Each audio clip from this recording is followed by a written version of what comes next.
Thank you for tuning in to Hitting Home with Mike and Arif. And Arif, for a number of shows we've been doing during this pandemic, we've been looking at changes and adaptations people have been making with regards to this and as they relate to real estate and mortgage financing. One thing I'm noticing, I've been tuning in to watch City Council Monday nights in their Zoom meetings. There's still a number of proposals coming forward, development proposals for the city. So there seems to be no shortage there of enthusiasm. There's a big proposal for the South End Barrie that was put through recently. I think 17 or 1,800 mixed-use properties. There's another one for Gowan Street by the train station that's been proposed. And there's a third one, perhaps you can recall where that one was, that came through a couple weeks ago. And there's again, Lockhart. Yeah. Yeah. So what do you think? I mean, that's a good sign, if you ask me, that there is still enthusiasm to grow the city. But at the same time, there's always those who, previously arrived people to Barrie who want to keep our city just the way it is, don't want to see growth. So I thought we could talk about the pros and cons of growth and development in a city. Absolutely, Mike. I think we're going to have a great show today, and I'm glad you raised the topic. It's good to see you there, by the way. With you're just recently moved into a new home, it looks like, and you've got final grading ready to go, and maybe some. That's a photograph of my backdrop that was taken in 1970 when my parents moved us to Cedar Crescent in Painswick, which was part of Innisfil at that time, into our $17,500 brand new 3-bedroom bungalow. So a little bit of history.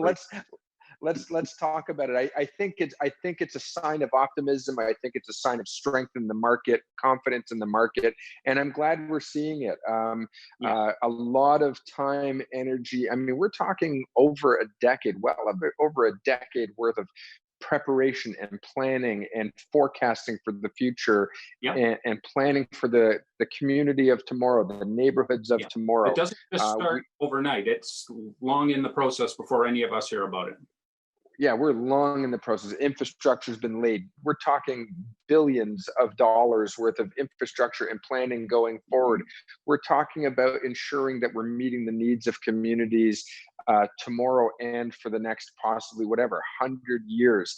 And so what you're seeing by that is it's confidence that yes, we're dealing with a new reality. Yes, we're dealing with certainly some time sensitive and certainly concerning health issues that are present at the moment right now. But we've proven over the centuries, proven over the existence of humankind that we do evolve, we will adapt, and so too this shall pass. What does it mean, though? It means that, well, we recently had a phenomenal guest on the show, Ray Duhamel, remarkable, articulate, well-spoken. He's been a planner for decades, although he doesn't hopefully he doesn't take offense to that comment. And he provided us some confidence as well that said, you know what? Life isn't going to stop. The typical habits that life cycles aren't going to stop. People are going to be born. People are going to pass away. People are going to get married. People are going to have kids. Life isn't going to stop. We might adapt. And that's what we're going to see. So we definitely are going to continue to see development applications come in. There's still a demand. People still need a place to live. What the finished product is might slightly change, but I'm glad to see these proposals coming forward. For sure. And we're adapting. You're petting my face on the screen. Am I? I've got notes off to the right here. I'm cheating here. But we're adapting, but at the same time, we're evolving. And one of the evolutions that's taking place, and we touched on it in earlier shows, is we've dabbled with the work from home technology, that whole scenario. COVID-19 has put that at the forefront to be tested. And I think we're realizing that people can work from home, that workers are comfortable with it and are comfortable with it. Employers are realizing they don't have to be there and physically see that person working to know that the work's getting done. So that's going to allow more and more people to move outside of the GTA who previously were commuters. Barrie's still popular. Let's stop, Mike. Let's stop and talk about that just for a second, right? Because I think you raise a really good point, and I think it's noteworthy. I'm not going to suggest that everybody in our audience is going to love what either of us is going to say, and if they did, that would probably be a first. But here's the thing: how boring would that be? But yeah, I've been told I'm boring. But anyway, no, I mean, if you don't agree with us, go on. No, trust me, I've just been told I've been boring. So, but here's the thing. Here's what's important. We're in Simcoe County. We're in Barrie particular.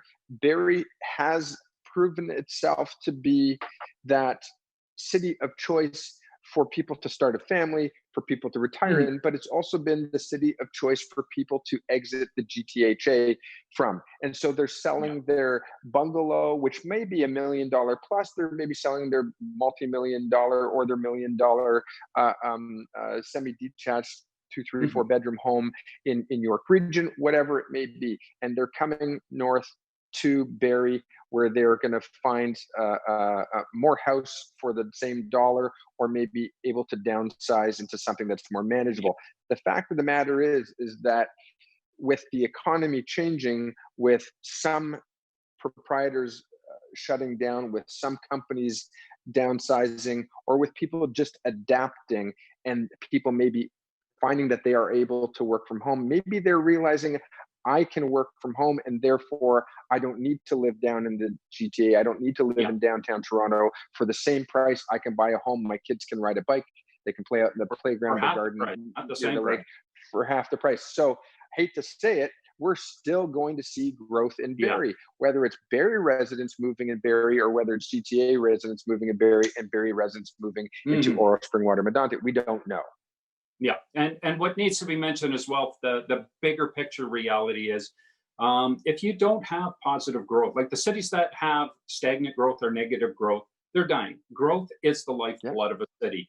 And so long as we're growing, other things that need to happen are taking place, which we'll get into. Cities that have negative growth, have a look at them. You don't want to mirror those cities. Those are cities that are typically in economical and social trouble. So let's take a break right there, Mike. And when we come back, let's talk about what does a city do to adapt, keep growing with positive growth, but adapt to the reality and the changes that we have. Let's pick that conversation up. I want to pick your brain on that when we come back from this break on Rogers TV. Barrie, stick with us on Hitting Home with Mike and Arif.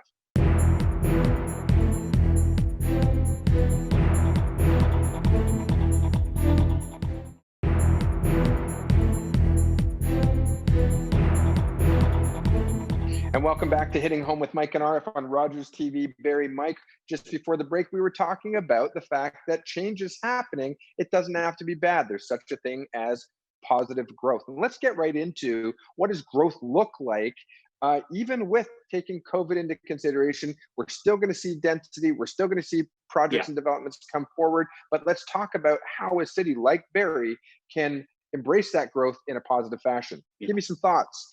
Well, growth has shifted in Barrie over the last 30 years. It was sprawl, spreading out, filling out adjacent lands, moving our borders out. Now it's infill. We're looking at replacing dated and outdated buildings with new higher density growth.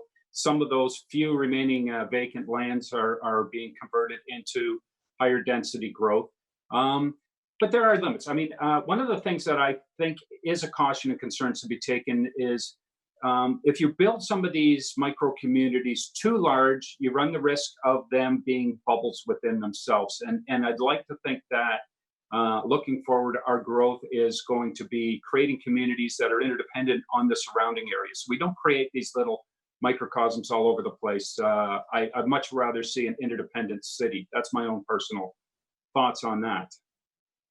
And well, what I would tell you is that the planners for the last, I'm going to call it 6, 8, 10 years, have been looking at communities within communities. They have been looking to get people away from hopping in their car and driving to the box 15, 20 minutes away, where and then what you ended up having is bottlenecking and jams and gridlock converging all around these power centers and stuff like that. So I think what they have been planning is what they're calling smart communities villages within the city where you have green space, where you've got playgrounds, you've got walking space, trails, people can walk or take their bike to the corner store, to the local grocer, connect along the trail system, the bike system, that kind of thing. So I think we are going to continue to see that. I think we will continue to have higher density, but like I said, and like our guest Ray Duhamel said on the other show, really, we're just going to be, we'll probably still have the same footprint of home. We'll probably have the same square footage of home. We need to be mindful of affordability because that hasn't changed. Well, we're just going to see how we utilize the space slightly differently. Well, hopefully, I believe our our council is smart enough to put provisions in there when approving some of these projects that, yes, there's a certain portion of affordability in there. There's a certain portion of rental versus condominium. Because not everybody is going to buy a $500,000 plus condominium. We have to appeal to all needs of Barrie residents for certain. But one of the things I'd like to say is with growth, one of the positives of growth is that you encourage industry to come into town. And by industry, I don't mean smokestack industry. I mean business, commerce. People are looking throughout Ontario. Where do I want to locate? You have a thriving, growing city that becomes top of mind for those people who want to start their businesses and stimulate our local economy. You have universities that are looking to locate somewhere because we need new universities. Barrie moves up the list if we're a growing, vibrant community. Once we flatline and stagnate and don't grow, then we're not on the map for any of that, those enhancements with our city. So these are things you have to consider. You can't have it both ways. So growth is a necessity. It is part of what we need. It is an inconvenience. You have to adapt to there's going to be change. There's going to be bigger buildings here and there, but I think doing so reasonably and with good foresight, the city will still maintain a good look. And so let's talk about that a little bit, Mike. I mean, I think, as you mentioned, one of the proposals that we recently went to council is something near the Allendale Waterfront train station. We saw a proposal come before council a couple of years ago. It went by the wayside because I think part of the land acquisition didn't work. Plus, there was a bit of a relook at the rezoning on the north side of Cumberland Street. That's great. There's a new proposal coming forward. I think one of the things that is a reasonable interest and concern isn't a negative. Concern isn't trying to destroy somebody else's idea. I think there's a reason for tradition. I think there's a reason to embrace and respect heritage when it's appropriate to do so. I think, though, that sometimes that conversation gets a little bit polarized one side or the other, and we forget that old itself doesn't mean historic or valuable. It may just mean old and dilapidated and falling apart. And so we shouldn't always be too concerned about replacing what was old with something that's new. But I appreciate when the argument says, hey, listen, we don't want to lose the charm and the character that is the tradition of living in this area. And the Allendale Neighborhood Association has a strong voice. They have a strong community. And not everybody agrees with everybody any of the times, but one thing that they are certain of is they want to make sure that things that are brought in new respect what has been built over the centuries. And occasionally the historical card, if you want to call it that, is used inappropriately to oppose something. But I think over the past couple generations, our city has learned to differentiate between what is valuable historical property versus, as you called it, just dilapidated property that needs replacing. Age in and of itself does not mean historic. But in terms of going forward and growing and continuing to embrace the idea of intensification is part of the idea of creating affordability. Now, there are some people who would argue, if I can't afford it, it doesn't matter if it's termed affordable, if I still can't afford it. That might be an issue that I can't personally help someone solve, or a developer can't personally help someone solve. I think that there are some people who are under the misnomer, or the misguided impression that that builders are always making money hand over fist. But there's a reason why volume builders exist. They make their money in the volume. They're not making their money in the individual. So there has to be a bit of a give and take. So when they're building higher density, they might make money on the development overall, but the cost, if you look at trying to price something out to build a townhome or a condo or whatever, the margins aren't as lucrative and thick as many would believe they are. So when we're building something, we're building neighborhoods, we're creating density with the goal towards assisting with offsetting the cost of infrastructure, the cost of infrastructure to build one unit versus multiple, where it can be shared over. Mike, we do have to go to break shortly. What do you want to talk about when we come back from the break in the grand scheme of this conversation? Okay. Well, as the once and former councillor for Ward 8 for the city of Barrie, I'd like to put it to you a question. Does growth increase costs necessarily, or does it increase revenues for municipality? What are the pros and cons there with regards to cost and revenues? Maybe we can talk a bit about that when we come back. Let me pick up my archives, and when we come back from this break on Rogers TV Barrie, we will have that conversation. Stick with us on Hitting Home with Mike and Arif.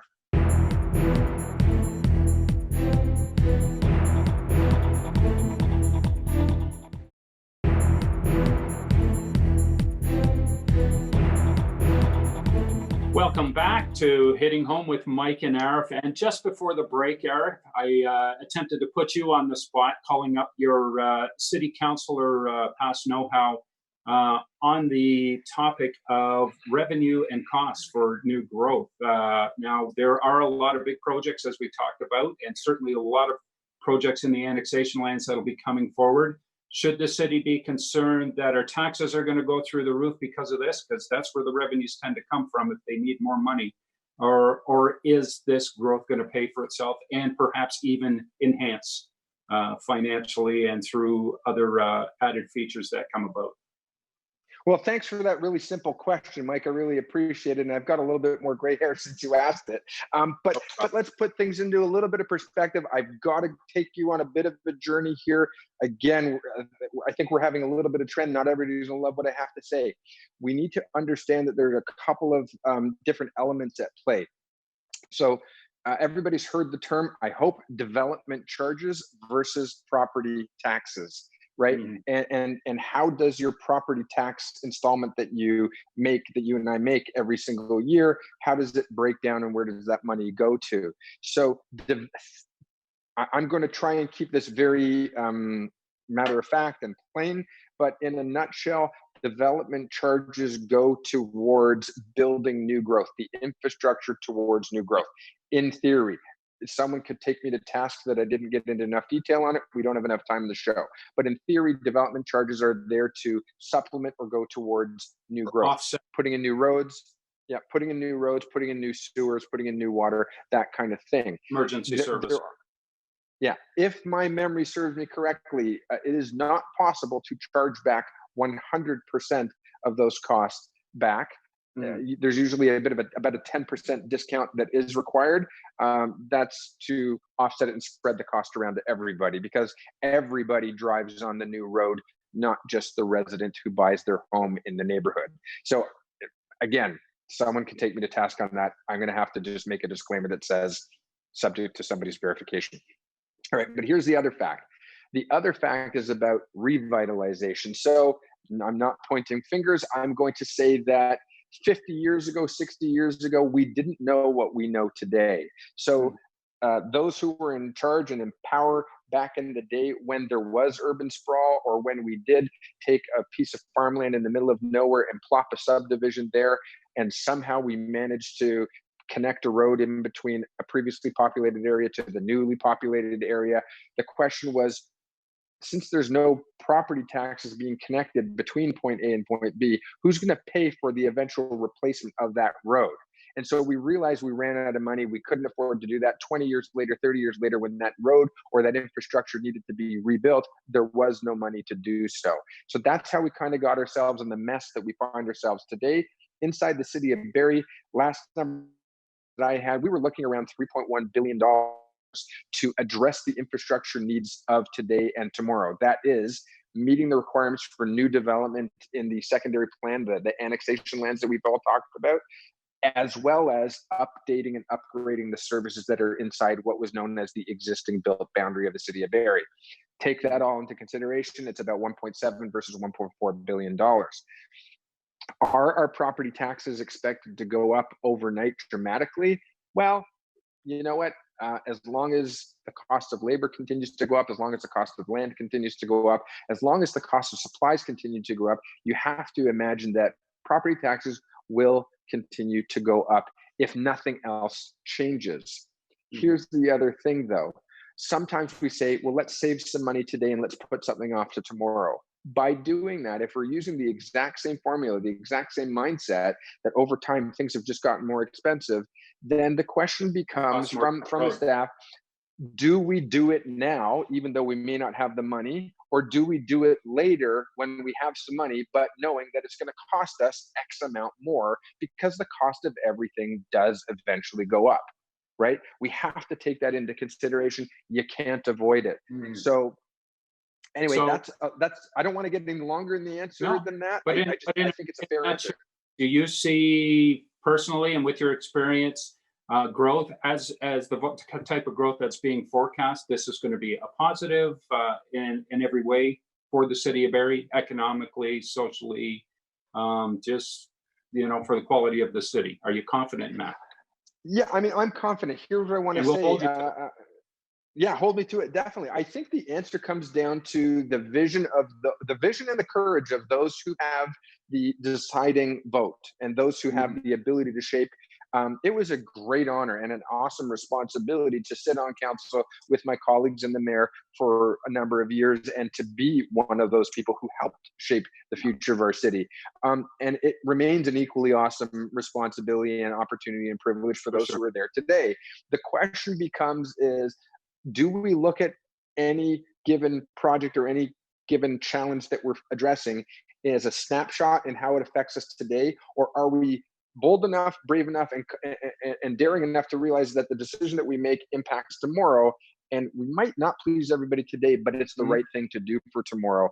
We have to take that into consideration. I think there are some wonderful opportunities in how we can build the city and rebuild the city through gentrification or updating some of our neighborhoods that have fallen into disrepair. I think there's some amazing opportunities to try some new things. And I think that was a great response, Arif, and I do want to include in there the people who may be watching this, our viewers, the city of Barrie residents. You have a role to play too. Get actively involved. Show up to those town hall meetings and deposition meetings, and pay attention to not just what's happening today or has been approved today, and then get frustrated because you didn't know about it. Go to your city Barrie website, know what's being proposed, and play an active role, because the developers have their model, their idea of what they want to do, but the resident plays an active role in what that final product is going to look like, or whether it Mike, and I think some of our developers also live here. They have their families, they raise their families in here, right? And they too have a role to play and are doing their part. When you take a look at Dunlop Street and the beautification of Dunlop Street, some of that's cosmetic, and it's kind of like Lakeshore and the parkland around the lake. Some of that is cosmetic, but that was only about maybe 20-25% of the budget. The rest of it was infrastructure that was necessary. It had to get done anyway. I didn't answer one part of your question, and we got a roll, but the one part of your question that you asked is what about the cost? When you have intensification, you take the same cost per linear foot of road that's being built or whatever it may be, and you can spread it across more people.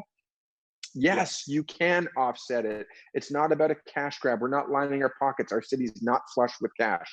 They're providing services that are necessary. We have got to go, Mike. I think we had a great show, and I'm glad we did this. We do. And we have a great city, and it will continue to evolve and grow. And I encourage everybody to play a role in how that happens. And look forward to seeing you next time, Arif. Perfect. We'll see you next time on Hitting Home with Mike and Arif on Rogers TV Barrie.